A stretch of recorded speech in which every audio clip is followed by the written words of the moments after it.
Assalamu alaikum viewers and welcome back to the MGK's Corner. Finally, after 27 years, South Africa has lifted the ICC trophy. बहुत ही ज़बरदस्त match में उन्होंने Australia को शिकस्त दी। Australia जो कि नॉकआउट मैचेस के बादशाह माने जाते हैं, जो कि नॉकआउट मैचेस में जिनको हराना बहुत बड़ी बात होती है, उनको हराना बड़ा मुश्किल होता है। अभी तक कोई ऐसी बड़ी टीम या कोई इस तरह की टीम सामने आई नहीं है सिवाय इंडिया के, जिन्होंने चैंपियंस ट्रॉफी में ऑस्ट्रेलिया को हराया था। अदरवाइज ऑस्ट्रेलिया को नॉकआउट मैच में या इस तरह के बड़े सेमीफाइनल या final kind of a match में उनको हराना बड़ा मुश्किल होता है। लेकिन साउथ अफ्रीका जो कि खुद चोकर्स के नाम से मशहूर हैं, उन्होंने एक बड़ी ज़बरदस्त परफॉर्मेंस दी है। उन्होंने लॉर्ड्स में टेस्ट चैंपियनशिप फाइनल जीत लिया है। तीसरा वर्ल्ड टेस्ट चैंपियनशिप हो रही थी, ये पहली न्यूजीलैंड ने जीती, दूसरी ऑस्ट्रेलिया ने जीती एंड तीसरी finally South Africa has lifted the trophy. Temba Bavuma, lord Bavuma इनको भी कहना पड़ेगा, डॉन बवूमा कहना पड़ेगा, साउथ अफ्रीका के लिए एक ज़बरदस्त कैप्टन साबित हुए हैं, क्योंकि अभी तक अपनी कैप्टनसी में कोई भी मैच नहीं हारे हैं और बड़ी ज़बरदस्त कैप्टनसी लेके चलते आ रहे हैं। और इससे अच्छा, इसके अलावा जो ऑस्ट्रेलिया जो थी, ऑस्ट्रेलिया में भी पैट कमिंस, हैजलवुड और स्टार्क, इन तीन का जो कॉम्बिनेशन था, ये जो ट्रायो था, इन्होंने भी अभी तक कोई फाइनल हारा नहीं था। ये फर्स्ट टाइम ऐसा हुआ है कि उन्होंने फाइनल हारा है। ठीक है, इससे पहले ये लोग वर्ल्ड T20 2021 में भी फाइनल जीत चुके हैं। उसके अलावा world cup 2023 ICC cricket world cup 2023 India में इन्होंने फाइनल जीता था इंडिया के अगेंस्ट एंड मतलब इस तरीके से भी फिर वर्ल्ड टेस्ट चैंपियनशिप का फाइनल इन तीनों ट्रायल्स के साथ ऑस्ट्रेलिया खेल रहा था, लेकिन इस दफ़ा उनको शिकस्त का सामना करना पड़ा। ओवरकास्ट कंडीशंस थी, साउथ अफ्रीका को कुछ उसकी भी लक मिल गई, क्योंकि पहली इनिंग्स में अगर देखा जाए तो ऑस्ट्रेलिया ने जो था स्कोर किया था वो बहुत बड़ा स्कोर नहीं था, बट उसके जवाब में साउथ अफ्रीका बहुत अच्छा रिस्पॉन्स नहीं दे सका। 138 पे साउथ अफ्रीका आउट हो गया था, जिसकी वजह से ऑस्ट्रेलिया को ऑलमोस्ट 70 to 75 रन की एडिशनल लीड मिल चुकी थी। और उसके बाद सेकेंड इनिंग्स में उन्होंने जो स्कोर किया 220 के अराउंड स्कोर किया था, जो कि मैं समझता हूँ थोड़ा ज़्यादा हो गया। क्यों? क्योंकि eight the and Mitchell Starc खड़े हो गए थे, उन्होंने 50 स्कोर कर दिया, लेकिन मुझे लगता है कि ये थोड़ा ज़्यादा स्कोर चला गया था, क्योंकि एक टाइम पे 70 समथिंग स्कोर पे 73 पे ऑस्ट्रेलिया के 7 आउट थे।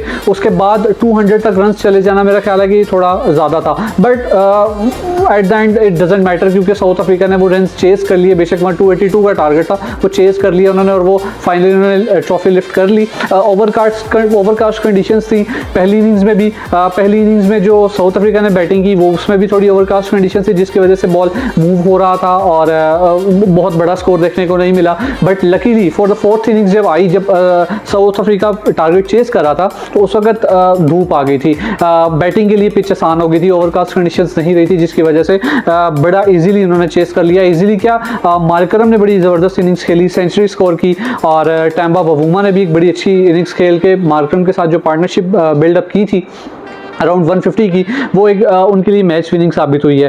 तो एक ज़बरदस्त मैच था। खुशी की बात है कि साउथ अफ्रीका ने इतने अरसे के बाद और बहुत ज़्यादा टाइम के बाद, तकरीबन 27 साल के बाद ICC टाइटल जीता है। फाइनली उनका वो जो कर्ज था वो टूट गया है, जो कि मतलब चोक कर जाते थे हमेशा बड़े मैच में आके।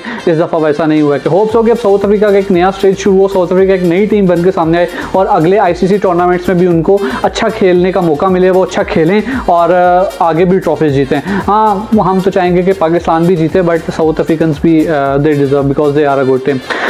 उसके अलावा अगर बात की जाए तो बाबर आजम सिडनी सिक्सर्स का पार्ट बन चुके हैं। सिडनी सिक्सर्स ने आने वाले बिग बैश लीग, जो इस साल 2025 दिसंबर 2025 में बिग बैश लीग होगी, उसके लिए सिडनी सिक्सर्स ने बाबर आजम को प्री साइन कर लिया है। अच्छा, प्री साइन का क्या मतलब है? प्री साइन मतलब ये है कि जैसे PSL में ड्राफ्टिंग होती है ना, इसी तरीके से ऑस्ट्रेलियन लीग में, बिग बैश लीग में भी ड्राफ्टिंग होती है। बट हर टीम को मौका मिला था कि ड्राफ्टिंग से पहले, चूंकि अभी ड्राफ्टिंग हुई नहीं है, ड्राफ्टिंग से पहले उनको मौका मिला था कि आप किसी भी एक प्लेयर को साइन कर सकते हैं, जिसको प्री साइनिंग कहा जाता है। तो उसमें सिडनी सिक्सर्स ने बाबर आजम को साइन किया है और for the very first time Babar Azam Big Bash League खेलते हुए नजर आएंगे हमें at the end of this year. अच्छा मौका है बाबर आजम के लिए भी, क्योंकि इस वक्त T20 इंटरनेशनल टीम से वो बाहर हैं। पाकिस्तान की T20 सर्किट में भी उनका कोई आने वाले टाइम में कोई ज़्यादा नज़र नहीं आ रहा कि वो पार्ट हो सकते हैं पाकिस्तान टीम के।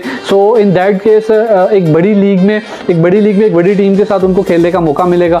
वो अपनी बैटिंग टेक्निक को, अपनी बैटिंग परफॉर्मेंस को, अपनी फॉर्म को थोड़ा बेहतर कर सकते हैं और अपने आप को साबित कर सकते हैं कि yes he is still a capable batsman, capable batter for T20 cricket. तो लेट्स होप क्या करते हैं। अच्छा, बड़ी मज़े की बात आपको मैं यहाँ पे बताऊँ सिडनी सिक्सर्स का जो अनाउंस करने का तरीका था ना कि बाबर आजम को हमने प्री साइन किया, वो बड़ा ज़बरदस्त था। एक दिन जो उन्होंने ऑफिशियल अनाउंसमेंट की बाबर आजम की, उससे पहले एक दिन जो उन्होंने टीज़र बनाया था, उस टीज़र में उन्होंने एक जर्सी अपीयर की और बैकग्राउंड में अरूज मुमताज़ की वो commentary the king stands tall, वो जो कज़ाफी स्टेडियम में उन्होंने न्यूजीलैंड के अगेंस्ट सेंचुरी स्कोर की थी T20 इंटरनेशनल मैच में, वो कमेंट्री चल रही थी। उसके साथ साथ रमीज़ राजा ने बाबर आजम को पाकिस्तान बैटिंग का रोल्स रॉयस कहा था, तो वो कमेंट्री भी साथ चल रही थी। तो वो एक बड़ा मज़ेदार और बड़ा attractive way of introducing someone था सिडनी सिक्सर्स की तरफ से। और इसके अलावा आपको एक और मज़े की बात बताऊं, बिग बैश लीग में ना भाई, बिग बैश लीग का जो ऑफिशियल पेज है, बिग बैश लीग के ऑफिशियल पेज पे उन्होंने पोस्ट की थी the king is in,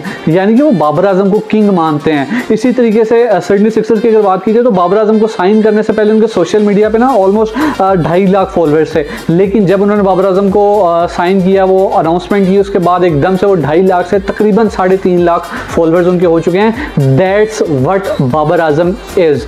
Babar Azam को ये लोग कहते हैं ना कि बाबर आजम फारिग है, बाबर आजम फ्लॉप है, भाई बाबर आजम का आपको पता ही नहीं है। बिग बैश लीग के ऑफिशियल पेज पे उसको किंग कहा गया है। सिडनी सिक्सर्स वाले उसको किस तरीके से ट्रीट कर रहे हैं, और फिर सिडनी सिक्सर्स का जो ऑफिशियल सोशल मीडिया है वो किस तरीके से बूस्ट अप हुआ है, ये आपको दिखाता है कि बाबर आजम किंग है या नहीं है। जब सिडनी सिक्सर्स ने उनको किंग कह दिया, बिग बैश लीग ने उनको किंग कह दिया, सच बुर्जीब के किसी कोने में बैठे हुए हमजा और बाबर आजम के बारे में क्या समझते हैं, ये मैटर नहीं करता।